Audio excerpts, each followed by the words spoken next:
The Shark Deck.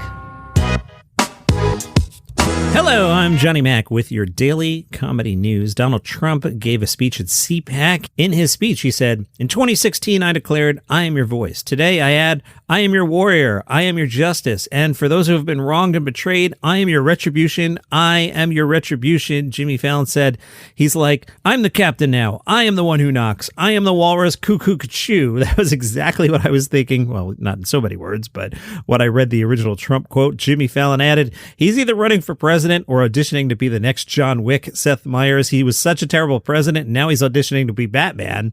Problem is, he would never respond to the bat signal because there's no way he's ever just looking pensively out the window. You'd have to text it to him or just shine it on Sean Hannity's forehead. Or you know what you could do? You could project it on a solar eclipse. He looks at those. Great jokes.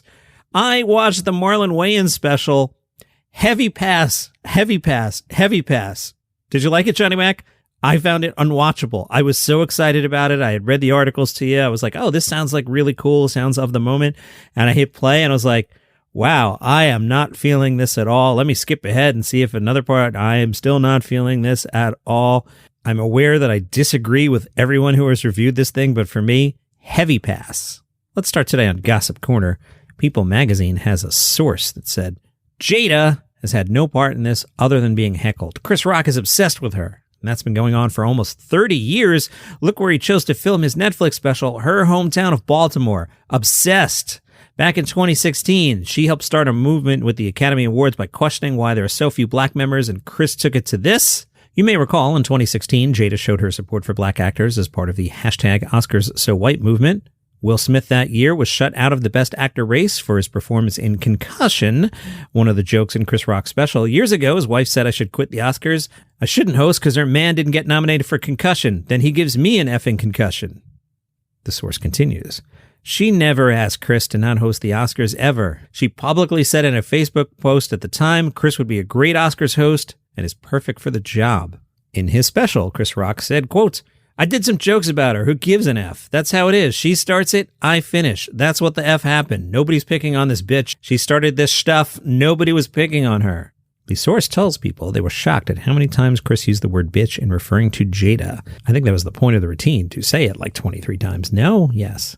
We are getting a new John Mulaney special on Netflix. He recently recorded at Symphony Hall in Boston. It is from his From Scratch tour. Spoilers ahead. It seems like it'll be a lot of what we've heard. John has been touring for the last year and a half, 2 years maybe. Much of it centered around Mulaney's intervention and stay in rehab.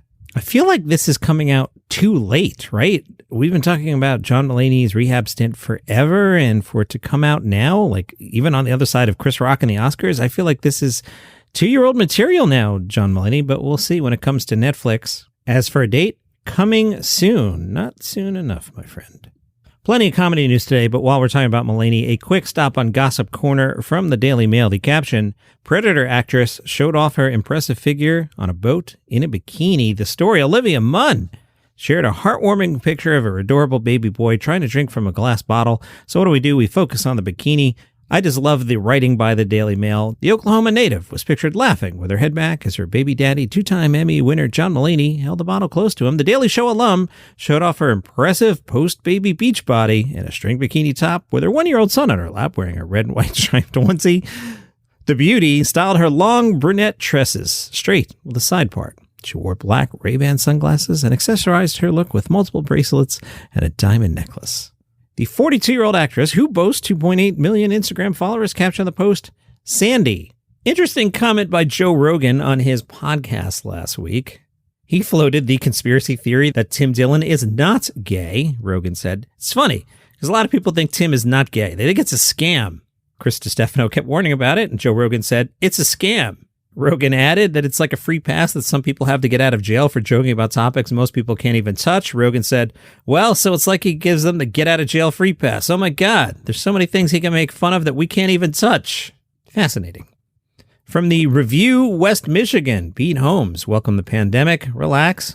Some logic behind what Pete was saying. Pete told Review West Michigan, there was a Daniel Tosh joke where he was like, I don't want to die. I want all of us to die, when he's talking about the end of the world.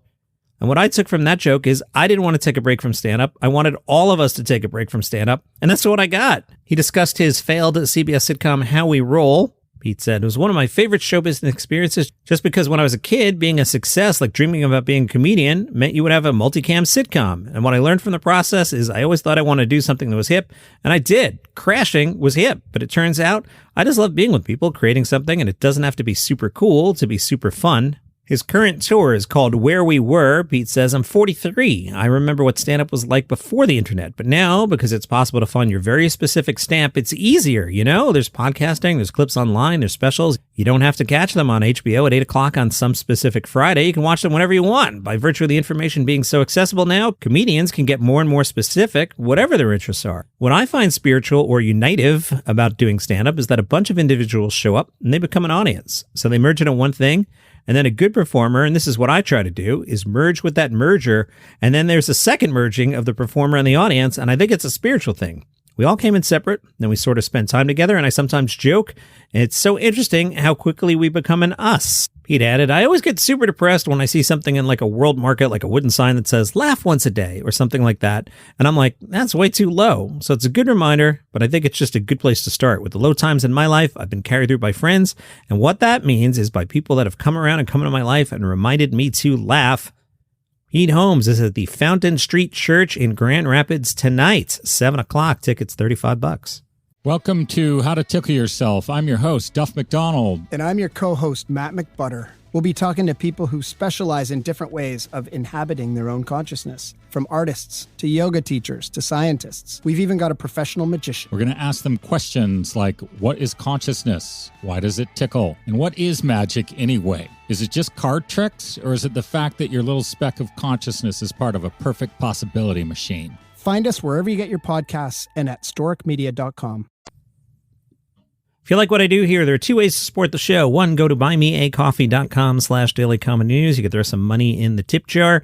I'll take your money. I'll go to the National Donuts chain and I'll get myself a large iced coffee with caramel and milk. The other thing you can do, if you load the show on Apple Podcasts, they will put this option under your nose. You can become a premium subscriber, and for $5 a month, you get the episodes ad-free and a little bit early, usually around 4 p.m. Eastern the night before, if you know what I mean. And the weekend episodes are usually there for you on Friday morning.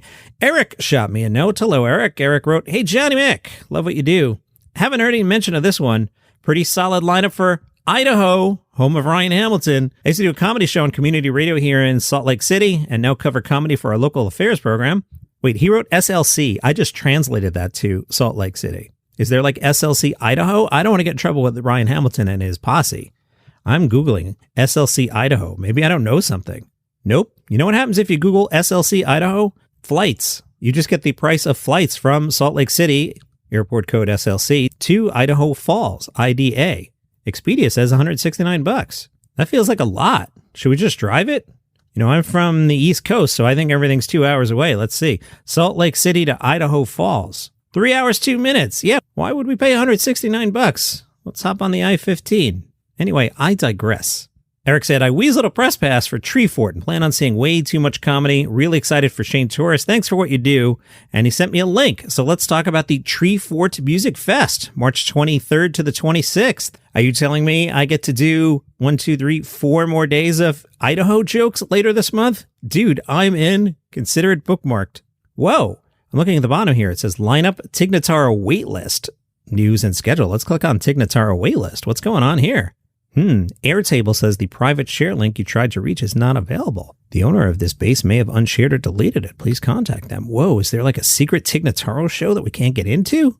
So I've clicked over to schedule. It says Tig Notaro late show added. Back-to-back shows added by popular demand. Get ready to laugh twice as hard as Tig Notaro's added a second Comedy Fort show. Among the comedians, Tig Notaro, I think we discussed that already, Matt Besser, Shane Torres, Jessica Keenan, Johnny Taylor, Todd Basil, Maureen Ferguson, Brian Bixby, Jake Silberman, and Sophia Javed. Now, if we're having a comedy festival in Idaho, I think we're missing a pretty big Idahoan. Where's Ryan Hamilton? What's he doing? Why isn't he going? Ryan Hamilton's not even touring in late March. He's in Rexburg, Idaho on Friday. I actually have a story about that. Then April 7th and the 8th, he's opening for Jerry Seinfeld at the Beacon in New York. So he's got a little gap there. Some of his other dates, in case you're curious about the Ryan Hamilton, because he is the hottest comedian on Daily Comedy News. He's also playing Irvine, Redding, Fort Lauderdale, Key West, Durham, Wilmington, Oklahoma City, the one in Oklahoma, Hattiesburg, and Minneapolis. I guess he feels like he just played Rexburg, Idaho this week. He doesn't need to play Idaho twice. Who knows? Sounds like a great festival. Eric, thank you for the note, and I'm going to put that in the calendar to talk about when it rolls around later this month. Speaking of recurring bits, if you're a longtime listener, you are well familiar with the hoax that is Bob's Burgers. Now, if you're a new listener, let me ask you 2 questions here. 1, have you ever seen Bob's Burgers? I'm not asking you if you've seen Bob's Burgers drawings. You clearly have. I'm not asking if you've seen Bob's Burgers drawings on a t-shirt or something, merch. You have. I have no doubt. But have you ever actually seen the show? Have you just heard Joe Buck talk about it during football games, saying something like, coming up after the game, it's an all-new Simpsons and then Bob's Burgers. And then by the time 8 o'clock rolls around, you're over watching Al Michaels on Sunday Night Football. And I know both Joe and Al Michaels have moved on, but that's not the bit. The bit is the way I just phrased it. That's how the classic bit goes. So I don't think there is actually a Bob's Burgers show. I've never seen it. Now, here's my second question to you, new listener. Have you ever met anyone who has seen Bob's Burgers? Like in your life, has anybody ever gone, hey, did you see Bob's Burgers last night? They haven't. So here's my theory. Fox promotes it, but they don't actually make it. They just kind of sign off and run the national anthem or something because they know you're watching football over there with Al Michaels. I get that he's moved on. Go with the joke. So they just have a test pattern up or the national anthem or an American flag blowing in the wind. They don't bother making Bob's Burgers, but they sell merch because you think it's cool. But I don't think the show exists. Well, supposedly this weekend, they're doing a crossover between The Simpsons and Family Guy, which definitely both exist, and Bob's Burgers. They even shared a clip. In the clip, Peter Griffin is avoiding his annoying wife Lois all the way to their lead-in show, finding Homer waiting for him. Notice none of that mentions Bob's Burgers. Speaking to EW, Family Guy co-showrunner Rich Appel said, even folks as jaded as Hollywood sitcom writers get a thrill seeing them together in the same scene. It's the same sort of excitement you feel when a Chicago policeman and a Chicago fireman are in the same scene on a Chicago-themed program. We'll see. Speaking of animation, Dan Harmon, you know, the guy that created Community and Rick and Morty, so we're going to pay attention to him, right? He's got an animated comedy coming to Fox, this one called Krapopolis. It has not yet aired, and it's already been renewed for 2 more seasons. Is this another one of those Fox animation scams? Yeah, we're crushing it. We've got Bob's Burgers. We've got 3 seasons of Krapopolis. Just ask Dan Harmon. The cast is pretty good. Richard Ayoade, you know him from the It Crowd. Hannah Waddingham, you know her from Ted Lasso. And Matt Berry from The Toast of London. Oh my, that's a killer cast. The show's set in ancient Greece. I'm tempted to go in a half-ass Matt Berry here. But despite the old world get-up, turns out it's ancient Greece. There's a lot of similarities to the present day. They asked the Fox suit, hey, why 3 seasons? You haven't even aired it yet. Fox Suit said, I think the 3rd season pickup really speaks to our commitment to the show and, frankly, the quality of the series. It's hilarious, and Dan Harmon is such a unique voice and so talented. Doing a comedy set in ancient Greece has been a passion of his for a long time, yeah? Animation is a huge priority for us. We have a fantastic legacy, and we're taking on the exciting challenge of continuing that legacy, and it really starts with a voice like Dan Harmon. All right, Fox Suit, how much have you seen of Season 1? Fox Suit said, we've seen several colors and many animatics, and we have a jump start on the scripts ready for Season 3. In other words, it doesn't actually exist. Kind of like, say it with me, everybody, on 3, 2, 1, Bob's Burgers. Thanks for playing along.